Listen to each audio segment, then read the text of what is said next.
Stars on Air. Stars on Air. The Celebrity Talk Show. With RJ Tushara.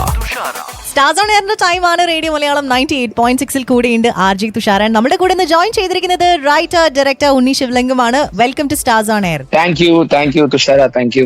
ബൾട്ടിയാണ് ഇപ്പൊ ഏറ്റവും വലിയൊരു വിശേഷം. എങ്ങനെയുണ്ട് ഇതിന്റെ റെസ്പോൺസസ്? ഭയങ്കര ഗംഭീര റെസ്പോൺസ് ആണ് വരുന്നത്. അതായത് സിനിമ കാണുന്നവരിൽ നിന്നെല്ലാം പോസിറ്റീവ് റെസ്പോൺസ്. ഇനി ഒരുപാട് പേര് പടം കാണാനുണ്ട്. കണ്ടവരിൽ ഗ്രേറ്റ് റിവ്യൂസ് ആണ് വരുന്നത്.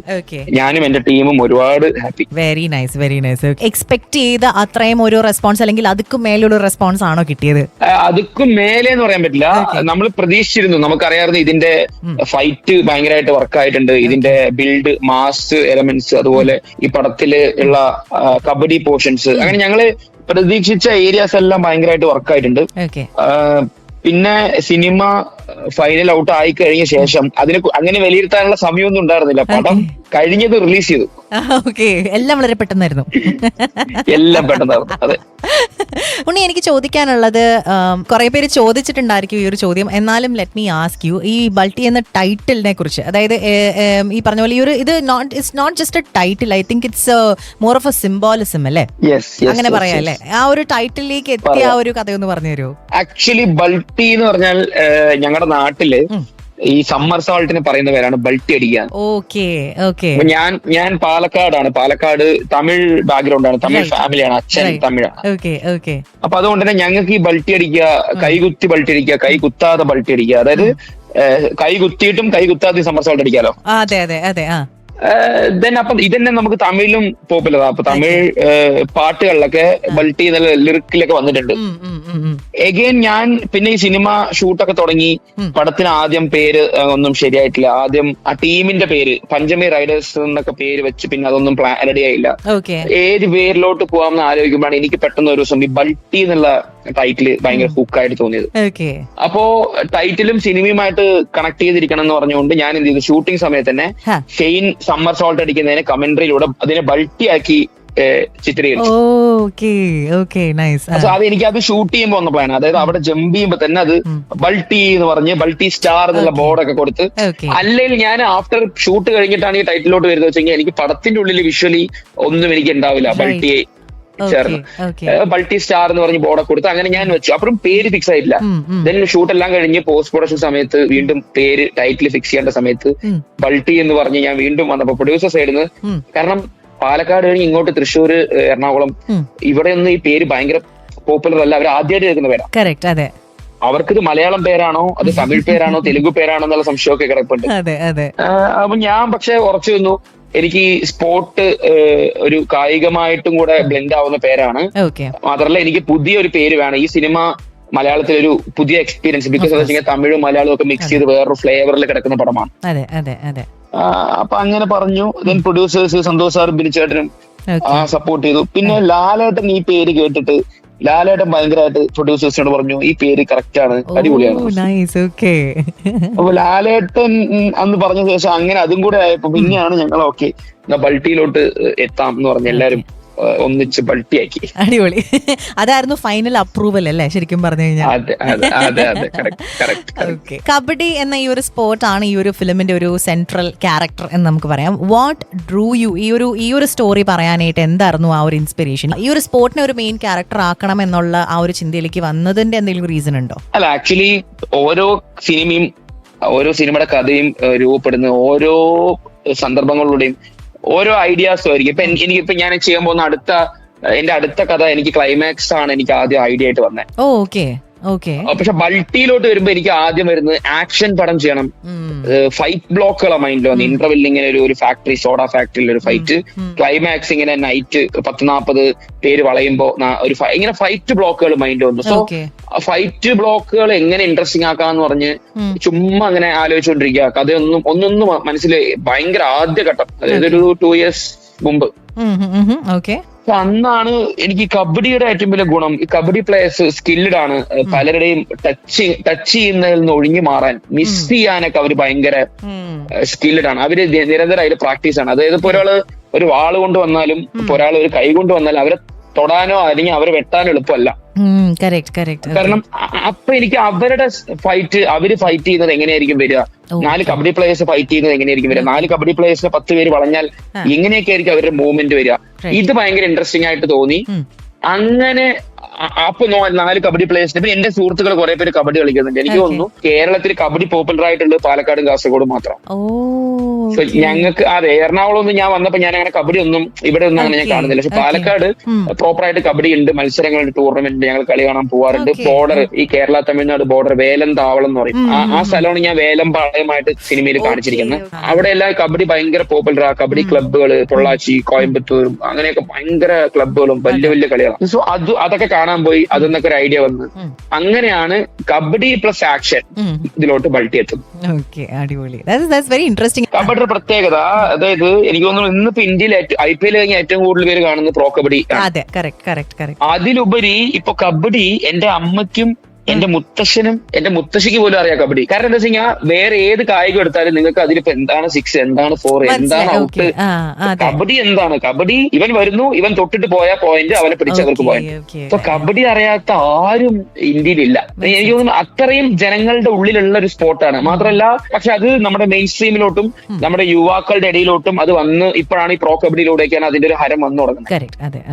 അപ്പോ അതുപോലത്തെ ഒരു കായികത്തിലോട്ട് പോകുമ്പോൾ കുറച്ചുകൂടെ സാധാരണക്കാർക്ക് അതിലോട്ടുള്ള ഒരു അട്രാക്ഷനും ഭയങ്കരമായിരിക്കും എന്നുള്ള ചിന്തയിലോട്ടാണ് അങ്ങനെ എത്തുന്നത്. ഈ കബഡിനെ കുറിച്ച് പറയുന്ന സമയത്ത് കബഡി എന്ന സ്പോർട്ടിലും ഈ പറഞ്ഞ പോലെ 2 ടീംസ് ആൻഡ് ഒരു ബോർഡർ പോലത്തെ സെറ്റിംഗ് ആണ്. And your cinema is also somewhat like that. ഒരു Tamil Nadu Kerala border, 2 cultures, 2 languages, 2 identities. Because you mention that your Palakkad തമിഴാണ് എന്ന് പറഞ്ഞുകൊണ്ട് ഐ ക്യാൻ അണ്ടർസ്റ്റാൻഡ്. പക്ഷേ ഈ ഒരു ഇങ്ങനത്തെ ഒരു ലൈക്ക്, അതായത് ഈ പറഞ്ഞ പോലെ 2 ലാംഗ്വേജുകൾ, 2 ഐഡന്റിറ്റീസ്, 2 കൾച്ചേഴ്സ് തമ്മിൽ മെർജ് ചെയ്യുന്ന സമയത്ത് ഫേസ് ചെയ്ത് as a film maker face ചെയ്ത എന്തെങ്കിലും ചാലഞ്ചസ് ഉണ്ടായിരുന്നോ?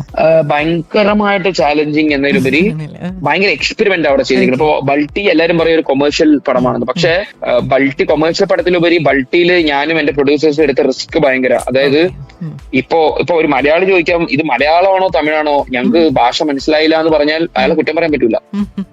ഇതന്നെ ഒരു തമിഴാളും പറയാണ് തമിഴ് പൂർണ്ണമായിട്ടില്ല, മലയാളമാണോ തമിഴാണോ. പക്ഷെ ഇത് രണ്ടും ചേർത്ത് ബ്ലെൻഡ് ചെയ്ത് 2 പ്രേക്ഷകനെയും മനസ്സിലാക്കുന്ന രീതിയിൽ അവരെ തൃപ്തിപ്പെടുത്തുക എന്നുള്ള ചാലഞ്ച് ഭയങ്കര. കാരണം 2 ഭാഷ തമ്മിൽ നമ്മൾ മെർജ് ചെയ്തിട്ട് നമ്മളൊരു പരിപാടി ചെയ്യാം. അപ്പൊ ഞാൻ തമിഴ് ഇന്റർവ്യൂസിലൊക്കെ ഞാൻ തമിഴാളം എന്നാണ് പറഞ്ഞിരുന്നത് ബൾട്ടിയെ.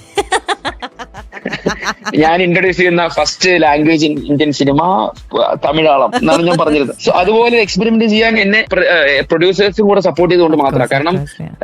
കാരണം അല്ലെങ്കിൽ ഇതിപ്പോ നമുക്ക് ഈ കഥ അങ്ങനെ എടുത്ത് പറിച്ച് നമുക്ക് കോഴിക്കോട് നടാം, അല്ലെങ്കിൽ കണ്ണൂർ നടാം, അല്ലെങ്കിൽ എറണാകുളം നടാം. പറിച്ച് നട്ടിട്ട് അവിടെ ഫുൾ മലയാളമാക്കാം. പക്ഷെ വേണ്ട, ഇതിന്റെ ഒരു കബഡിയുടെ ഒരു സ്റ്റൈല് വരുന്ന തമിഴ്നാട്, കേരള തമിഴ്നാട് ബോർഡർ, അവിടുത്തെ വരണ്ട പ്രദേശങ്ങൾ, അവിടുത്തെ ആ ക്ലംസി ആയിട്ടുള്ള ആ സ്ഥലങ്ങൾ, ആ അപ്പാർട്ട്മെന്റ്സ്, ആ വീട്, ആ ഏരിയ ഓതന്റിക് ആയിട്ട് എന്താണോ ചെയ്യേണ്ടത് അതിലോട്ട് തന്നെ പോകുന്നത് ഭയങ്കര ചാലഞ്ചിങ് ആണ്. അതായത് എനിക്കിപ്പോ ചില സീൻ എടുത്തു കഴിഞ്ഞാൽ സെൽവാ സാറുടെ സീന് വരുമ്പോ ഷെയ്നും സംഘവും സെൽവാ സാറുമായിട്ട് സംസാരിക്കുന്ന സീനൊക്കെ സ്റ്റേജ് ചെയ്യുമ്പോ അവിടെ തമിഴും വരും മലയാളവും വരും. എനിക്കൊന്നും എന്റെ ക്രൂല് ഞാനും എന്റെ കോ ഡയറക്ടർ ശബരിയോ അല്ലാതെ വേറെ ആർക്കും തമിഴ് അറിയില്ല. ആർക്കും ADസോ അല്ലെങ്കിൽ എന്റെ ആർക്കും ഡയറക്ഷനും ആർക്കും തമിഴ് അറിയില്ല. സോ അവിടെ തമിഴ് ഡയലോഗ്സ് വരുന്നതനുസരിച്ച് എനിക്കത് കമ്മ്യൂണിക്കേഷൻ പരിപാടികൾ, അതിന്റെ വർക്ക്, അതിന്റെ ചാലഞ്ചുകൾ. പക്ഷെ ഞാൻ പറഞ്ഞില്ലേ, എല്ലാ സിനിമയിലും പുതിയതായിട്ട് ഓരോന്ന് ട്രൈ ചെയ്യണ്ടാവും. ബൾട്ടിയെ സംബന്ധിച്ചിടത്തോളം ഈ ലാംഗ്വേജ് തമ്മിലുള്ള ഈ മെർജിംഗ് ആണ് പുതിയൊരു എക്സ്പീരിയൻസ്. സോ അത് ചാലഞ്ചിങ് എന്നതിലുപരി ഭയങ്കര രസമായിരുന്നു. ബൾട്ടി എന്ന സിനിമ ഒരു സ്പോർട്സ് ബേസ്ഡ് മൂവിയാണ്. ബട്ട് ദെൻ ഓൾസോ ഈ ഒരു cinema takes you through a lot of complex emotions like revenge, friendship, betrayal ഒക്കെ. അപ്പൊ ഈ ഒരു ബാലൻസ് കീപ്പ് ചെയ്യുന്ന സമയത്ത് like as when you are writing the script, ആ ഒരു പ്രോസസ് എങ്ങനെയാണ്? ഈ ഒരു ബാലൻസ് കീപ്പ് ചെയ്യണം എന്നുള്ളത് ഡെലിബറേറ്റ്ലി ചെയ്തുകൊണ്ടിരുന്ന ഒരു കാര്യമായിരുന്നു? Or what was that process like? എത്ര സമയം എടുത്തു ഈ ഒരു സ്റ്റോറി എഴുതാനായിട്ട്? അതായത് സ്റ്റോറി എഴുതാനായിട്ട് എനിക്ക് തോന്നുന്നു ഫസ്റ്റ് ഹാഫ് എഴുതാനായിട്ട് ഒരു 4-5 മാസം എടുത്തു. അതെങ്ങനെ അറിയാം, ഞാൻ എഴുതുന്ന സമയത്ത് കുറെ ഈ കഥ വർക്ക് ചെയ്തിട്ട് ചെറിയൊരു ബ്രേക്ക് എടുത്തിട്ട് നമ്മളൊന്ന് പുറത്തിറങ്ങി വേറെ ഒരു കഥയിലോട്ട് പോയി തിരിച്ചു വരുമ്പോഴേ ഈ കഥയിലുള്ള പ്രശ്നങ്ങളൊക്കെ മനസ്സിലാവാൻ പറ്റും. അല്ലെങ്കിൽ നമ്മൾ ഇതിൽ ലോക്കായി പോകും. അങ്ങനെയൊക്കെ വർക്ക് ചെയ്ത് 6 മാസം ഫസ്റ്റ് ഹാഫ് എഴുതി, പിന്നെ വീണ്ടും സെക്കൻഡ് ഹാഫിലോട്ട്. കാരണം ഞാൻ എന്ത് എഴുതിയാലും ഒരു 20-30 സീനായ തന്നെ കൂട്ടുകാരുമായിട്ട് നറേറ്റ് ചെയ്യും. പടത്തിന്റെ ആദ്യത്തെ 1 മണിക്കൂർ എങ്ങനെയാണ്, അടുത്ത 1.5 മണിക്കൂർ. അപ്പൊ ഞാൻ ഫുൾ ടൈം നറേറ്റ് ചെയ്ത് അവരുടെ ഫീഡ്ബാക്ക് മേടിച്ച് അങ്ങനെ ഞാൻ നറേഷൻ ഭയങ്കരമായിട്ട് കോൺസെൻട്രേറ്റ് ചെയ്യുന്ന ആളാണ്. കാരണം ഒരു കഥ ഞാനിപ്പോ ഒരു 10 സീൻ എഴുതിയാൽ അത് കൂട്ടുകാരുടെ അടുത്ത് പറയുമ്പോ എനിക്ക് ആ 10 സീനിൽ പുതിയ കുറെ ഐഡിയാസ് വരും. അതുകൊണ്ട് എപ്പോഴും ഞാൻ എഴുതിയതും എനിക്ക് പറയാൻ ഭയങ്കരമായിട്ട് ഞാൻ ഇങ്ങനെ മുട്ടി നിൽക്കുക, എടാ വാട കഥ പറയാ ആര് വന്നാലും ഞാൻ നറേറ്റ് ചെയ്യും. ഞാനപ്പോ കഥ എനിക്ക് തോന്നുന്നു പാലക്കാടുള്ള എന്റെ സിനിമാ സുഹൃത്തുക്കൾ എല്ലാവരോടും ഞാൻ ബൾട്ടി 3 മണിക്കൂർ വേർഷൻ നറേറ്റ് ചെയ്തിട്ടുണ്ട്. എല്ലാവരും അവിടെയുള്ള എന്റെ സുഹൃത്തുക്കൾ എല്ലാവരും. സോ അങ്ങനെ പിന്നെ എഴുതി എനിക്ക് തോന്നുന്നു ഒരു 1 ഇയറിന്റെ അടുത്തോളം ടോട്ടൽ ഇത് എഴുതി പൂർത്തിയാക്കി ബ്ലെൻഡ് ആവാൻ ടൈം എടുത്തു. പിന്നെ ഈ പറഞ്ഞ സ്പോർട്സ് കബഡി ആക്ഷൻ എന്ന് പറഞ്ഞ് ഇറങ്ങിയപ്പോ തന്നെ ഞാൻ ആദ്യം തീരുമാനിച്ചാണ് ഇതൊരു പ്രോപ്പർ സ്പോർട്സ് പടമാകരുത്. കാരണം 1-2 സീന് മതി ജനങ്ങൾക്ക് വിഷ്വലി അതൊരു സ്പോർട്സ് പടമായിട്ട് അവര് കാണും. ഇപ്പൊ ബൾട്ടി തന്നെ കബഡി പടമായിട്ട് കണ്ടിട്ടുണ്ട് കുറെ പേര്. പക്ഷെ ബൾട്ടി കബഡി പടം എന്നതിലുപരി കബഡി ഇതിലെ ക്യാരക്ടർ പോലെ, അതായത് ഒരു മൊമെന്റ് ആ കബഡി. ഒരു പ്രോപ്പർ കബഡി പടമോ പ്രോപ്പർ സ്പോർട്സ് മൂവി അല്ല ബൾട്ടി. ഞാൻ അപ്പൊ അതിന്റെ ഭാഗമായിട്ട് ആദ്യം തന്നെ പ്ലാൻ ചെയ്ത് ക്ലൈമാക്സ് ഒരു കബഡി കോർട്ടിലാവരുത്. ക്ലൈമാക്സ് ക്ലൈമാക്സ് ആ നായകന്റെ വിജയമാവരുത്, ആ കോർട്ടിലെ ആ കപ്പ് നേടുന്നതാവരുത്. അങ്ങനെയൊക്കെ ഡോൺസ് പ്ലാൻ ചെയ്തു. ഇതൊന്നും ചെയ്യരുത് എന്ന് പറഞ്ഞ് കുറെ സംഭവങ്ങൾ എഴുതി. അതിൽ ഇതെല്ലാം പോയി. സോ അതുകൊണ്ടാണ് ക്ലൈമാക്സ് ഒരു ഗാങ്സ്റ്റർ, ഈ സ്പോർട്സ് ഗാങ്സ്റ്ററിലോട്ടുള്ള ബ്ലെൻഡിങ്ങിലായിട്ട് പോയത്. As a film maker obviously like താങ്കൾ കുറേയധികം സിനിമകൾ കണ്ടിട്ടുണ്ടാവും. You will be inspired by lot of cinemas, lot of directors. ഈ ഒരു സ്പെസിഫിക് ജോണറിൽ like I know you said it's not a sports movie, പക്ഷെ ഈ പറഞ്ഞ പോലെ സ്പോർട്സ് ഡ്രാമ മൂവികളിൽ കണ്ടിട്ടുള്ളതിൽ താങ്കളെ as a film maker inspire ചെയ്തിട്ടുള്ള ഒരു സിനിമ ഏതായിരിക്കും എടുത്ത് പറയാൻ പറ്റുവാണെങ്കിൽ? ആടുകളം. ഓക്കെ. Oh absolutely. അതില് ഒരു സംശയമില്ല, വെട്രിമാരൻ സാറിന്റെ പടങ്ങളാണ്. ആ പടങ്ങളുടെ താല്പര്യമാണ് ഇത് എഴുതാനുള്ള ഒരു എനിക്കൊരു ക്രൈസ്. എനിക്ക് അതിലോട്ട് ഒരു ഭയങ്കര സാറിന്റെ പടങ്ങൾ ഭയങ്കര ഇഷ്ടമാണ്. ഞാൻ കണ്ടിരുന്നു. ഞാനിപ്പോ ചെന്നൈയില് ഒരു മീറ്റിങ്ങിന് ഒരു ഫെസ്റ്റിവലിന് പോയപ്പോ, വികടൻ അവാർഡ്സിന് പോയപ്പോ ഞാൻ വെട്രിമാരൻ സാറെ കണ്ടിരുന്നു. അപ്പൊ ഞാൻ സാറോട് പറഞ്ഞ ഒരു കാര്യം ഇതാണ്, സാർ അതായത് ഇപ്പോഴും സാറിന്റെ ആടുകളും വടതിന്നി എന്റെ ഫോണിലുണ്ട്. അപ്പോ ബൾട്ടി എന്നുള്ള എന്റെ സിനിമ ഇറങ്ങുമ്പോ സാർക്ക് എവിടെയെങ്കിലും തോന്നുകയാണ് ഈ സിനിമ എന്റെ സിനിമ പോലെ എവിടെയെങ്കിലും ഉണ്ടോ എന്ന് തോന്നിയാൽ അത് തോന്നലില്ല, സത്യമായിരിക്കും സാർ. ഞാൻ സാറുടെ സിനിമ അത്രത്തോളം റീവാച്ച് ചെയ്യുകയും അത് മ്യൂട്ട് ചെയ്ത് കാണുന്നു, അതിന്റെ ഡയലോഗുകൾ വീണ്ടും, അതിന്റെ എഴുത്തെങ്ങനെ. സോ അങ്ങനെ ഞാനൊരു എന്റെ ഇപ്പൊ എല്ലാ സംവിധായകർക്കും ഒരു ടീച്ചേഴ്സ് ലിസ്റ്റ് ഉണ്ടാവുമല്ലോ, അപ്പൊ എന്റെ ആ ലിസ്റ്റിലുള്ള ഡയറക്ടറിലുള്ളതാണ് വെട്രിമാരൻ സാർ. അതുപോലെ ഈ ഒരു സിനിമയുടെ സ്റ്റാർ കാസ്റ്റിനെ കുറിച്ചും കൂടെ സംസാരിക്കാം. ബിക്കോസ് വണ്ടർഫുൾ ആയിട്ടുള്ള ആക്ടേഴ്സ്, വണ്ടർഫുൾ ആയിട്ടുള്ള കുറെ actors and such amazing powerful ആയിട്ടുള്ള റോളുകളിലും അവരെ പോർട്രേ ചെയ്ത് എഴുതുന്ന സമയത്ത് ഇവരൊക്കെ ആയിരുന്നോ മനസ്സിലുണ്ടായിരുന്നത്, ഓർ അത് പിന്നീട് ഇവൻച്വലി സംഭവിച്ച കാര്യമായിരുന്നോ? എഴുതുന്ന സമയത്ത് ക്യാരക്ടേഴ്സിനെ വെച്ച് എഴുതാതിരിക്കുന്നതാണ് എനിക്ക് കുറച്ച് ഇഷ്ടം. എനിക്കൊരിക്കലും അവരുടെ മാനറിസം അല്ലെങ്കിൽ അവരുടെ റിയാക്ഷൻ അതൊന്നും മനസ്സിൽ വരാതെ പൂർണ്ണമായിട്ടും സാങ്കല്പികമായിട്ടൊരു ഫിക്ഷൻ എഴുതുന്നതിനോടുള്ള ഒരു താല്പര്യം ഉള്ളതുകൊണ്ട് ഞാൻ എഴുതുമ്പോൾ ആരും പ്ലാൻ ചെയ്തിരുന്നില്ല. പിന്നീട് മുഴുവൻ തിരക്കഥ കഴിഞ്ഞതും ഈ സിനിമയിൽ ആക്ഷൻ ഉണ്ട്, ഈ സിനിമയിൽ ഡാൻസ് ചെയ്യണം, ഈ സിനിമയിൽ ഫൈറ്റ് ചെയ്യണം, ഭയങ്കരമായിട്ട് മൂവ്മെന്റ്സ് വേണം, കബഡി കളിക്കണം, പെർഫോമർ ആയിരിക്കണം. ഭയങ്കരമായിട്ടുള്ള പെർഫോമൻസ് പറയുമ്പോൾ ആദ്യം ചിരിച്ചു കളിച്ച് പിന്നെ സീരിയസ് ആയി അവസാനം കരയിപ്പിച്ച് അത്രയും ഗ്രാഫുള്ള ഒരു ക്യാരക്ടർ ഹോൾഡ് ചെയ്യണം. സോ എനിക്കപ്പോ ഷെയ്നാണ് എനിക്ക് മനസ്സിൽ വന്നത്. അത് ഞാൻ ഈ സിനിമ ഒരു നടന്റെ അടുത്ത് മാത്രമേ ഈ സിനിമയുടെ കഥ പറഞ്ഞിട്ടുള്ളൂ, ഷെയ്ൻ. എന്റെ ആദ്യ നടനും ആദ്യ പ്രൊഡ്യൂസറാ. എല്ലാം ആദ്യമായിട്ട് തന്നെ സംഭവിച്ചു. അപ്പോ ഈ കഥയുമായിട്ട് ആദ്യം ഷെയ്നെ കാണുന്നു, ഷെയ്ൻ ഓക്കെ പറയുന്നു. അടുത്തത് ആദ്യ പ്രൊഡ്യൂസർ സന്തോഷ് സാറെ കാണുന്നു, സന്തോഷ് സാറ് ഓക്കെ പറയുന്നു. സോ അങ്ങനെയുള്ള കുറെ ഭാഗ്യങ്ങളും ബൾട്ടിക്ക് ഉണ്ടായിട്ടുണ്ട്. സോ ഷെയ്ൻ വന്നു. പിന്നെ എനിക്ക് തമിഴിൽ നിന്ന് കുറച്ചുപേർ ഈ പടങ്ങളിൽ വേണം, അപ്പഴേ ആ ഫ്ലേവർ നിലനിർത്താൻ പറ്റുള്ളൂ എന്നതുകൊണ്ട് മെയിൻ വില്ലൻ തമിഴിൽ നിന്ന് ആരെങ്കിലും വരണം എന്ന് പറഞ്ഞ് കുറെ പേര് ഞങ്ങൾ ആലോചിച്ചു. സെൽവ സാറുടെ ഇന്റർവ്യൂസ് എല്ലാം കാണുന്നു, സ്ഥിരമായിട്ട് കാണുന്നുണ്ട്. സാർ ഒരുപാട് നേരം സംസാരിച്ചിരുന്നാലും നമ്മൾ കേൾക്കും. ഞാൻ 1 മണിക്കൂർ 1.5 മണിക്കൂർ സാറിന്റെ ഫിലിം കമ്പാനി ഇന്റർവ്യൂസ് ഒക്കെ ഇരുന്ന് കാണാറുണ്ട്. അപ്പോ പുള്ളിയുടെ ആ സംസാര രീതി, ആ സ്റ്റൈല്, ഒരു ഇന്നസെന്റ് ആണ് പക്ഷെ ഒരു ഡെവിളിഷ് വന്നാൽ എങ്ങനെ ഉണ്ടാവും, ആ തോട്ട് എന്നാണ് പുള്ളിയെ പോയി കണ്ട് കഥ പറഞ്ഞ്. ദെൻ അൽഫോൻസ് ചേട്ടനും സെയിം. അൽഫോൻസ് ചേട്ടന്റെ ആ മാനറിസം, പുള്ളി സംസാരിക്കുന്ന രീതി, പുള്ളി ആ പ്രസ്സിൽ ദേഷ്യപ്പെടുന്ന ഒരു വീഡിയോ ഉണ്ടല്ലോ. ആക്ച്വലി ആ വീഡിയോ അല്ല, എനിക്ക് ഭയങ്കര അതിലൊക്കെ എനിക്കൊരു ഷാഗ് ഫീൽ ചെയ്തിട്ടുണ്ട്. ഞാൻ അൽഫോൻസ് ചേട്ടന്റെ പോയി കഥ പറഞ്ഞു. അങ്ങനെയാണ് അൽഫോൻസ് ചേട്ടൻ ചെയ്യാമെന്ന് പറഞ്ഞിരുന്നത്. പിന്നെ പൂർണ്ണിമ ചേച്ചി ആൾസോ ഇതുപോലെ ഇത്രയും വെയിറ്റ് ആയിട്ടുള്ള, ഇത്രയും പവർഫുൾ ആയിട്ടുള്ള ഒരു ലേഡി കഥാപാത്രം വേണം. വോയിസ് കൊണ്ടും ലുക്ക് കൊണ്ടും നടത്തം കൊണ്ടും സ്റ്റൈലും ആയിരിക്കണം. എവിടെയും ആ ക്യാരക്ടർ വീക്ക് ആവാൻ പാടില്ല. ഇതെല്ലാം വെച്ച് നോക്കുമ്പോൾ എനിക്ക് പൂർണ്ണിമ ചേച്ചിയാണ് എനിക്ക് അത്രയും പവറായിട്ട് തോന്നിയത്. അപ്പൊ ചേച്ചിയിലോട്ട് എത്തി. അങ്ങനെ എഴുതുമ്പോ പ്ലാൻ ഇല്ലെങ്കിലും അതിനുശേഷം പ്രീ പ്രൊഡക്ഷനിൽ അത്രയും പ്ലാൻ ചെയ്തിട്ടാണ് ഇതിലോട്ടേക്ക് എത്തിയത്. ബൾട്ടി എന്ന സിനിമ ഇസ് ഡെഫിനറ്റ്ലി യുവർ ബേബി. ഈ ഒരു സിനിമയിൽ എടുത്ത് പറയാൻ പറ്റുന്ന, of course like you will be proud of all of the scenes, പക്ഷേ ഈ ഒരു particular scene I was so proud of while directing എന്ന് തോന്നിയ ഒരു സീൻ ഉണ്ടാവും. 2 സീനുകൾ പറയാം. ഒന്ന്, അത് പ്രൗഡ് എന്നല്ല, ഇപ്പൊ നമ്മൾ ഞാൻ ചെറുപ്പത്തിൽ ചെയ്ത ഒരു കാര്യം, എന്റെ കൂട്ടുകാരുമായിട്ട് ചെയ്ത കാര്യം ഞാൻ എന്റെ സിനിമയിൽ ഡയറക്ട് ചെയ്യുമ്പോൾ എനിക്കത് സ്പെഷ്യൽ ആയിരിക്കുമല്ലോ. അങ്ങനെ ഒരു സീനാണ് ഇതിലെ കരി സീൻ. ഷെയ്ൻ കരി തേച്ചിട്ട് ആ വീട്ടിലോട്ട് പോകുന്നത്. എന്റെ ലൈഫില് എന്റെ സുഹൃത്തുക്കള് എനിക്ക് വേണ്ടി എന്റെ ചേട്ടന്മാര്, എന്റെ കൂട്ടുകാരിൽ ഒരുത്തനെ തല്ലേന് എന്റെ ചേട്ടന്മാര് പോയി ആ വീട് മൊത്തം കരിയാക്കിയ ഒരു സംഭവം എന്റെ ലൈഫില് നടന്ന സംഭവമാണ്. സോ അത് ഞാൻ ഡയറക്ട് ചെയ്യുമ്പോൾ എനിക്കത് ഭയങ്കര സ്പെഷ്യലാണ്. കാരണം എനിക്കത് അപ്പൊ അവിടെ എന്റെ ഒരു കൂട്ടുകാരൻ സെറ്റിലുള്ളപ്പോ എനിക്ക് പല കാര്യങ്ങളും ഓർമ്മ വരും. അത് എനിക്ക് അങ്ങനെ എമോഷണലി ലൈഫുമായിട്ട് കണക്ട് ചെയ്ത് നിൽക്കുന്ന സീനാണ്. സീന് ഷൂട്ട് ചെയ്യുമ്പോൾ എനിക്ക് ഭയങ്കര രസമായിട്ട് തോന്നിയത് പടത്തിന്റെ സ്റ്റാർട്ടിങ്ങിലെ തിരുവിഴ സീന്.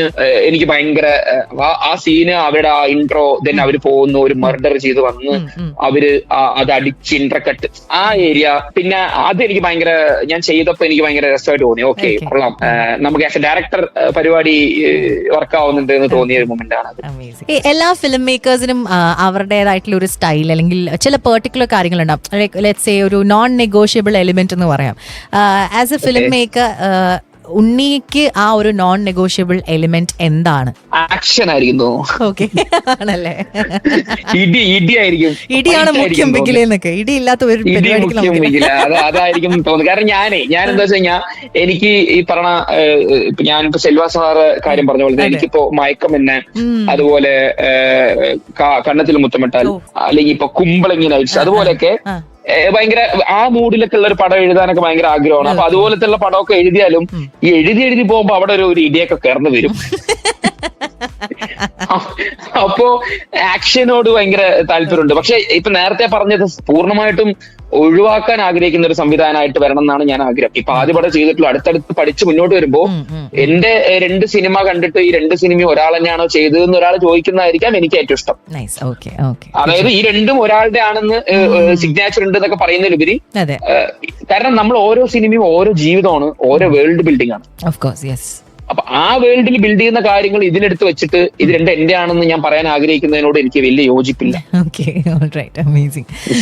ഇനി ബൾട്ടി എന്ന സിനിമ ഇതുവരെ തിയേറ്ററിൽ പോയി കാണാത്ത ആളുകളോട്, ഇപ്പൊ നമ്മളെ കേട്ടോണ്ടിരിക്കുന്ന ആളുകളോട്, if you can say like 3 reasons to definitely watch Balti in theaters, എന്തായിരിക്കും അത്? 3 reasons. ഒന്നാമത്തെ റീസൺ, നിങ്ങൾക്ക് ഒരു എന്താ പറയാ, ഒരു റോളർ കോസ്റ്റർ റൈഡ് പോലെയൊക്കെ ഒരു ഭയങ്കരമായിട്ട് 4 പിള്ളേരുടെ കൂടെ അടിച്ചു പൊളിച്ച് നടന്ന് പാലക്കാടിന്റെ കുറെ സംഭവങ്ങളൊക്കെ മനസ്സിലാക്കി നിങ്ങൾ കാണാത്ത രീതിയിലുള്ള ഗാങ്സ്റ്റർ ഇതെല്ലാം കണ്ട് നിങ്ങൾക്ക് ഭയങ്കര രസിച്ചു പോകാൻ പറ്റുന്ന ഒരു കഥ പറച്ചിലാണ് ബൾട്ടിയില്. 2, പ്രൗഡായിട്ട് എനിക്ക് പറയാൻ പറ്റും, നിങ്ങൾക്ക് എല്ലാവരും നേരത്തെ പറഞ്ഞ കബഡി സീക്വൻസ്, ഞങ്ങൾ കബഡി സീക്വൻസ് ഷൂട്ട് ചെയ്ത് കണ്ട് ഇതിനു മുമ്പ് കബഡി പടങ്ങൾ ചെയ്ത പല ഡയറക്ടേഴ്സ് അല്ലെങ്കിൽ പ്രോ കബഡി എന്നെല്ലാം അവർക്ക് പോലും ഭയങ്കര ഇംപ്രസ് ചെയ്യുന്ന രീതിയിൽ കബഡി സീക്വൻസുകൾ ബൾട്ടിയിൽ വർക്ക്ഔട്ട് ആയി വന്നിട്ടുണ്ട്. സോ അത് നിങ്ങൾക്ക് കബഡി സീക്വൻസ് കാണുമ്പോൾ അതിന്റെ ഒരു ഇത് മനസ്സിലാവും. മൂന്നാമത് എന്റെ വൺ ഓഫ് ദ മെയിൻ ബൾട്ടിയിലെ ഇടി, അതൊരു ഇടി തന്നെയാണ്. സോ ബൾട്ടിയിലെ അടി തിയേറ്ററിൽ തന്നെ കാണണം. നിങ്ങൾ ഒരു OTT കണ്ടാൽ കിട്ടുന്നതിലുപരി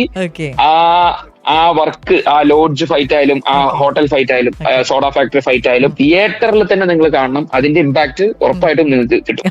ഞാൻ പറഞ്ഞില്ല, അതായത് ഈ കഥ വന്നത് തന്നെ ആക്ഷൻ ബേസ് ചെയ്തിട്ടാകുമ്പോ ആക്ഷൻ ഷൂട്ട് ചെയ്യുമ്പോൾ എത്രത്തോളം ശ്രദ്ധിച്ചിട്ടുണ്ടാവും എന്നുള്ളത് ഭയങ്കര ഓരോ മൂവ്മെന്റും ഓരോ കിക്കും ഓരോ മിസ്സിംഗും എല്ലാം ഞാനും സന്തോഷ്, വിക്കി മാസ്റ്റർ എല്ലാരും പ്ലാൻ ചെയ്ത്, ക്യാമറമാൻ അലക്സ് ചേട്ടൻ, എഡിറ്റർ ശിവകുമാർ പണിക്കരൊക്കെ പ്ലാൻ ചെയ്ത് ബിൽഡ് ചെയ്ത ഒരു സീക്വൻസുകളാണ്. സോ അതാണ് ഏറ്റവും കൂടുതൽ കയ്യടി നമുക്ക് മേടിച്ചു തരുന്നു. ഒരുപാട് ഹാപ്പി. അപ്പൊ എന്തായാലും Unni, thank you so much for joining with us. എനിക്ക് കുറേയധികം കാര്യങ്ങൾ പറഞ്ഞു തന്നു. It was so lovely talking to you. Thank you Tushara, ഒരുപാട് ഹാപ്പി. കാരണം ഞാൻ എന്നെ കുറിച്ച് അറിയില്ല, ഞാൻ 10-100 തവണ ഈ കഥ നറേറ്റ് ചെയ്ത ആളാണ്. സോ ഈ സിനിമയെ കുറിച്ച് ഇനിയൊരു 5 മണിക്കൂർ വെച്ചാലും ഞാൻ പറഞ്ഞുകൊണ്ടിരിക്കും. അതുകൊണ്ട് താങ്ക് യു സോ മച്ച്. ഒരുപാട് സന്തോഷം. Thank you Unni, thank you very much for joining with us. Thank you. Okay, അപ്പൊ എന്തായാലും ഇന്നത്തെ സ്റ്റാർസ് ഓൺ എയർ ഇവിടെ അവസാനിക്കുകയാണ്. ഇനി അടുത്ത ആഴ്ച ഇതുപോലെ മറ്റൊരു സെലിബ്രിറ്റിയും കുറേയധികം വിശേഷങ്ങളും പാട്ടുകളുമായി നമുക്ക് കേട്ടുമുട്ടാം. Till then, stay happy, stay positive, stay awesome, and stay tuned to Radio Malayalam 98.6, Qatar's #1 radio station.